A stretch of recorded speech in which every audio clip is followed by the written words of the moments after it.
gimana nih kabarnya? Kali ini kita di podcast PAI. Sekarang kita akan membahas tentang Islamic Education. Oke. Sebelum itu teman-teman, saya mau mengenalin ke kalian nih. Narasumber kali ini tuh sangat menarik ya teman-teman. Kita bisa lihat beliau ada di sosial media, di Instagram ada, di TikTok ada. Beliau ini adalah Ustadz Sunan Al-Farizi SPD. Masya Allah. Waalaikumsalam. Gimana kabar Ustadz? Alhamdulillah baik, Kamata. Oh, Masya Allah. Oke. Sebelum itu teman-teman, saya mau ngasih tahu ke kalian kalau Ustadz Sunan ini adalah salah satu guru honorer di Pondok Pesantren Nurul Huda. Benar ya Ustadz ya? Benar. Pengampu mata pelajaran? Saya megang mata pelajaran 2. Oh iya. Di sana ada PAI dan satu lagi tahsin. Oke, Masya Allah banget. Beliau ini adalah pengampu mata pelajaran PAI dan tahsin. Selain itu teman-teman, saya juga mau ngasih tahu ke kalian kalau Ustadz ini tuh sangat aktif di sosial media seperti yang saya katakan di awal tadi. Beliau ini salah satu TikTokers juga ya, beliau. Masya Allah ya Ustadz ya. Apa Ustadz nama TikToknya Ustadz? Nama TikTok saya Wibu Pejuang. Masya Allah, Wibu Pejuang ya. Jadi TikTok beliau ini namanya Wibu Pejuang. Di konten-kontennya beliau ini beliau mengkaji banyak tentang kajian Islam ya Ustadz ya? Ya benar sekali. Jadi kalau wibunya itu karena banyak yang bilang mirip wibu karena model rambut sama sering pakai kacamata gitu. Oke. Oh itu alasannya namanya Wibu Pejuang gitu ya Ustadz. Sejujurnya saya juga nggak senang-senang banget sama film Jepang yang animenya gitu. Oke, tapi karena banyak yang bilang nih, oh Ustadz Sunan kayak wibu gitu. Oke. Ya sekalian aja dah. Oke. Apa salah satu karakter anime yang dibilang mirip itu? Saya sering dibilang mirip sama Eren Jaeger namanya di film Attack on Titan. Oh Masya Allah. Wah itu ganteng banget Ustadz. Seperti saya. Oke, alhamdulillah ya. Selanjutnya selain di TikTok, beliau ini juga aktif di sosial media Instagram ya, benar ya Ustadz ya? Benar sekali. Apa nama Instagramnya Ustadz? Nama Instagram saya itu Al-Farizi 910 username-nya. Kalau namanya itu Debu di Sendal Ulama. Masya Allah teman-teman, saya tuh pertama kali ngeliat Instagram beliau ini langsung tertarik gitu. Debu di atas sendal ulama itu kan dalam banget ya artinya. Mungkin saya mau tahu di gimana Ustadz, apa sih artinya sebenarnya gitu? Ya, artinya pertama kita tidak merasa lebih ketika kita punya ilmu, bahwa kita tidak ada apa-apanya dibandingkan seorang ulama-ulama. Tapi ada hikmahnya juga. Lebih baik kita jadi debu di sendal ulama daripada jadi mahkota di atas kepala Fir'aun kan, seperti itu. Masya Allah, itu artinya sangat dalam banget Ustadz. Saya tertarik banget dengan itu Ustadz. Oke. Selain itu Ustadz, di podcast kali ini Ustadz, saya merangkum menjadi 3 poin nih Ustadz. Oke. Ini pertanyaannya saya ambil dari banyak. Saya sebelum itu saya buka question box di Instagram saya Ustadz, dan ini adalah pertanyaan yang paling banyak gitu Ustadz. Jadi saya akan tanyakan ke Ustadz. Gimana Ustadz? Sudah siap kita untuk mulai podcast kali ini Ustadz? Insyaallah, bismillah kalau Allah izinkan. Masya Allah. Masya Allah, terima kasih Ustadz. Oke, kita lanjut aja langsung ke pertanyaan pertama.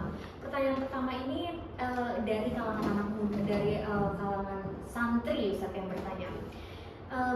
Mereka bertanya, bagaimana sih peran pendidikan agama dalam membentuk, ini khususnya agama Islam ya Ustadz, bagaimana peran pendidikan agama Islam dalam membentuk karakter dan moral individu santri gitu. Karena kita sedang berbicara dengan Ustadz yang ada di salah satu pondok pesantren gitu ya Ustadz. Berarti saya diminta ini sebagai sudut pandang seorang guru. Baik, bismillah. Yaitu pertama, kita harus sadar sebagai seorang guru, harus punya kesadaran dalam hati bahwa kita ini adalah pemegang amanah yang sangat-sangat penting. Jadi jangan pernah mengatakan guru itu tidak penting hanya karena gajinya sedikit. Memang itu fakta. Tapi untuk masalah nilainya, guru itu sangat penting. Karena guru itu mendidik anak bangsa ini.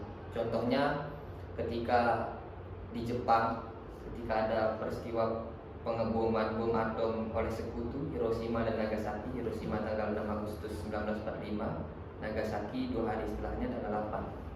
Itu yang pertama dicari oleh kaisar ketika sudah hancur, berapa guru yang tersisa. Artinya guru itu dicari, karena dengan gurulah akan dibangun kembali keadaan kota yang sudah hancur itu. Jadi tidak dicari yang bisa membangun kembali gedungnya atau rumahnya, tapi yang dicari berapa sisa guru yang selamat dari peristiwa penghukuman. Artinya guru sangat penting. Guru itu memegang dua amanah. Yang pertama, dia itu diamanahkan oleh pendiri bangsa ini, founding father kita, mengamanahkan anak bangsa ini kepada kita semua sebagai guru, yaitu melalui perintah konstitusi mencerdaskan kehidupan bangsa. Maka guru itu punya peran penting dalam memegang amanah yang besar ini. Karena kalau tidak terdidik, kita yang akan kita hasilkan apa? Banyak orang memandang pendidikan itu sebagai investasi. Nanti kalau kita bangun sekolah kita dapat uang, pajak dan lain sebagainya. Tapi sebenarnya tidak, bukan semata-mata itu. Tapi itu investasi, bukan berbau bisnis, melainkan investasi masa depan bangsa ini. Itu yang pertama, dapat selendang dari konstitusi. Yang kedua dari Rasulullah SAW. Beliau mengatakan wa innal ulama warasatul anbiya. Ulama itu pewarisnya para nabi. Jadi guru diberi selendang sebagai pewaris para nabi. Ya, turunan ulama itu tentu ada guru, ada ustaz, ada mursyid dan lain sebagainya. Nah, pertama ketika dia sudah sadar bahwa dirinya itu penting ternyata, maka itu nanti akan banyak action-action yang dilakukan turunan-turunannya. Kalau tidak merasa diri kita penting, maka kita akan biasa aja, sesuai dengan gaji ya gitu. Jadi nggak ada yang sifatnya yang membangun semangat. Kalau gurunya saja biasa-biasa aja, gimana peserta didiknya seperti itu. Itu yang pertama, membangun kesadaran. Sudah cukup, Ustaz? Ya. Oke. Selanjutnya, Ustaz, di sini kan tadi kita kan membahas tentang peran pendidikan agama Islam, Ustaz. Bagaimana sih kalau agama Islam itu perannya? Tadi kan guru bilang, ya, tadi tentang guru. Kalau sekarang, bagaimana peran agama Islamnya sendiri, Ustaz, dalam membentuk karakter dan moral individu itu? Kata Rasulullah SAW, innama bu'istu liutamima makarimal akhlak. Tugas pertama saya diutus di muka bumi ini untuk menyempurnakan akhlak manusia. Dan tentu kita sebagai yang dikatakan tadi pewaris para nabi, sebagai penerus para nabi itu juga harus mengambil andil. Dan salah satunya umat Islam yang mengajarkan akhlak itu. Tidak mungkin kita lepaskan agama dari pendidikan, karena tujuan pendidikan itu fokuskan pada karakter, bukan pada kecerdasan semata. Jadi pintar itu adalah efek samping menurut saya, itu bonus gitu. Tapi kalau yang paling difokuskan yaitu karakter peserta didik itu seperti apa. Bahwasannya kemudian peran agama Islam itu banyak kalau kita nanti turunkan menjadi sebuah action. Salah satunya yaitu kita harus menyadari bahwa guru ini, guru agama terutamanya, itu dia tidak diperintahkan hanya semata-mata untuk memintarkan peserta didik, tapi juga mengajarkannya. Nah, bagaimana caranya? Banyak sekali. Pertama, akhlak itu diajarkan dalam Islam. Pertama, gimana kita mengajarkan akhlak kepada orang tua. Oleh karena itu saya hanya seringkali menulis poin-poin di papan, lebih banyak kepada bertukar pikiran. Bagaimana kita mengajarkan arti kehidupan di masa yang akan datang. Seperti ini loh cara kita menjadi orang. Seperti itu. Karena kalau kita cuma bilang jangan lawan orang tua, tapi kita tidak pernah memberikan contoh-contoh yang baik, nanti itu akan nol. Setelah selesai dicatat akan ditinggalkan. Seperti itu. Jadi harus ada interaksi. Yang kedua, di dalam Al-Quran dikatakan faksusil kososo, ceritakanlah kisah-kisah. Karena agar apa? Agar mereka mengambil pelajaran dari kisah-kisah. Banyak guru hanya semata menyampaikan materi, tapi dia tidak menceritakan hal-hal yang bisa dijadikan contoh dalam kehidupan. Maka saya itu sering menceritakan diri, menceritakan peristiwa yang telah didapat, pengalaman yang didapat, agar bisa dijadikan pelajaran untuk peserta didik. Itu akan menjadi pelajaran yang saya rasa lebih mengena, lebih kemudian mempunyai pengaruh daripada hanya sekedar kita menyampaikan materi seperti itu. Oke, Masya Allah, terima kasih Ustadz. Ini poinnya sangat penting banget ya Ustadz. Selanjutnya ini ada pertanyaan kedua Ustadz. Pertanyaannya itu bagaimana sih Ustadz saat menjadi seorang guru di salah satu pondok pesantren itu cara Ustadz ini mengintegrasikan nilai-nilai agama dalam kurikulum pendidikan formal itu? Pertama kita harus, kalau berbicara kurikulum, kita harus bedah tuh kurikulumnya. Pertama kita lihat indeks keberhasilan yang ingin dicapai itu apa, indikatornya apa, tujuan dari pendidikan kita itu apa. Di salah satunya di situ yaitu membentuk karakter peserta didik yang berakhlakul karimah, biasanya seperti itu. Nah, maka nanti kalau sudah ada tujuan, tentu akan kelihatan jalannya. Jangan sampai kita membuat jalan dulu tapi tidak ada tujuan. Nanti ujung-ujungnya kayak kita sedang di sebuah perjalanan, nggak tahu tujuannya mau kemana.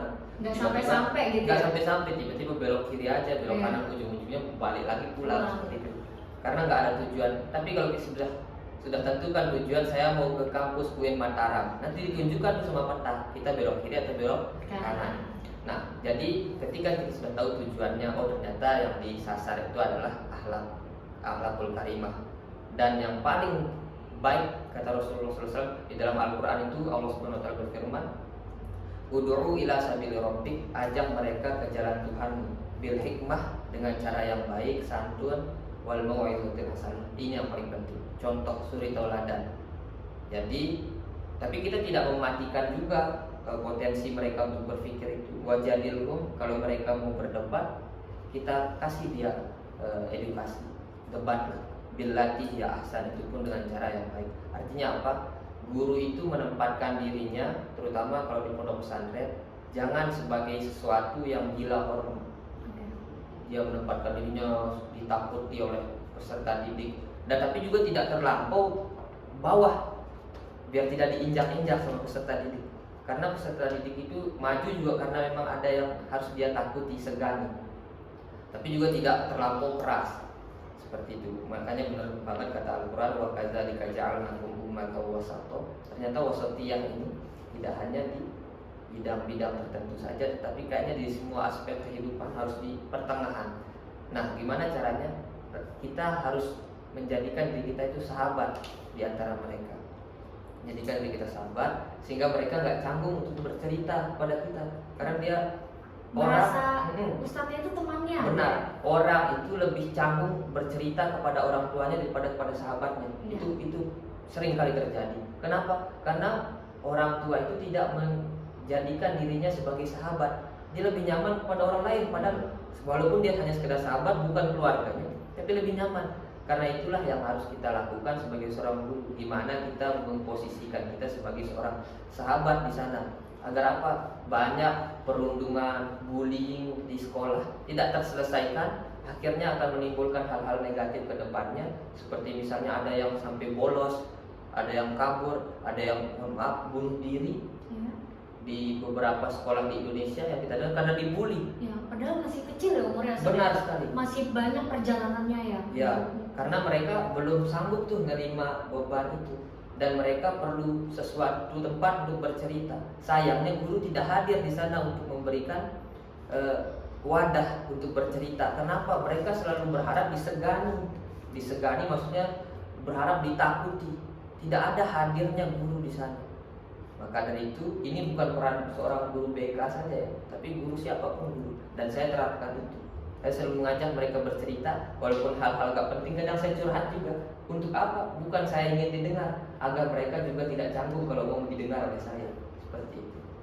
Jadi apa yang kita beri akan kita tuai gitu ya Ustaz? Benar sekali. Oke, selanjutnya Ustaz, mungkin Ustaz bisa kasih kita nih tips and tricks untuk bisa kita itu membangun karakter dan moral dalam diri kita tuh sesuai dengan ajaran Islam, Ustaz. Oke, itu pertama, yaitu membangun karakter itu tidak mudah, berawal dari keterpaksaan. Ya, kita jangan berbicara tentang agama. Dalam hal dunia yang ingin kita capai saja, kita harus mengawalinya dengan terpaksa. Misalnya, kalau kita mau jadi pegawai yang disiplin, harus mulai dari bangun pagi, dipaksakan. Awalnya dipaksakan. Kalau kita dalam hal dunia saja kita memaksakan sesuatu agar kita berhasil, mengapa dalam hal akhirat tidak? Seperti itu. Pertama, dipaksakan. Memangnya awalnya terpaksa. Nanti akhirnya akan menjadi sebuah kebiasaan. Kalau sudah jadi kebiasaan, kalau nggak dilakukan, kayaknya rasanya nggak enak. Jadi ada yang kurang iya, gitu ya. naiklah tingkatnya dari kebiasaan menjadi sebuah kebutuhan. Nah, kalau sudah menjadi sebuah kebutuhan, itulah yang akan menjadi karakter kita. Contohnya, awalnya kita kalau ngapal Al-Quran itu terpaksa pasti berat untuk memulai dari mana ya, juz 1, juz 30 awalnya. Tapi dipaksa, mulai terbiasa tuh 1 juz, 1 lembar 1 hari, 1 lembar 1 hari. Tiba-tiba kalau ditinggalkan rasanya tidak bisa karena sudah kebiasaan, lama-lama kan jadi kebutuhan. Kalau ditinggalkan kita jadi tidak nyaman. Nah, setelah kita terus melakukan itu, lama-lama Al-Quran itu sendiri akan jadi karakter kita. Seperti itu. Jadi mulai dari dipaksakan dulu. Lebih baik kita dipaksa masuk surga daripada kita sukarela ke neraka. Seperti itu. Jadi poinnya tuh untuk membangun karakter sesuai ajaran Islam tuh paksa dulu sampai akhirnya Ya. menjadi terbiasa gitu. Benar sekali. Jadi tidak ada yang kemudian berawal dari sesuatu yang mudah. Jadi semua itu harus ditempa dulu. Seperti besi, itu kan harus dipukul dulu. Nah, atau kita ambil sebuah ilustrasi, sebuah buah kelapa, itu tidak akan keluar sari patinya, santannya itu sebelum dia melalui banyak sekali prosesnya proses. ya maksudnya. Pertama itu ditebas dulu, Iya. lalu kemudian dijatuhkan sejatuh-jatuhnya gitu ya, buah kelapa itu. Lalu kemudian setelah itu dijambat. Iya. Nggak ada orang membuka kelapa dengan halus, ya? dengan halus. Nggak ada. Kebuka ya kan nggak Iya. mungkin. Jadi minimal itu dipakein kapak ataupun dijambak seperti itu keras. Setelah itu dibuka lagi tuh cangkangnya itu. Iya. Nah, baru setelah itu dipotong, diparut, baru diremes, barulah keluar santannya. Seperti itu. Sesuatu yang kita harapkan hasilnya baik itu harus melalui proses. Tidak ada yang instan. Karena ya ada yang instan dan berhasil, tapi tidak ada yang bisa membohongi pengalaman setiap orang. Jadi memang harus terpaksa. Masya Allah, terima kasih banyak Ustadz. Mungkin ada pesan-pesan untuk santri-santrinya Ustadz yang sedang mendengarkan atau teman-teman sejawat kita mungkin Ustadz tentang education Islamic ini Ustadz. Baik, bismillah kepada para mahasiswa PAI, pada calon-calon guru, saya ingin pesankan sekali lagi bahwa kalian itu adalah orang-orang mulia.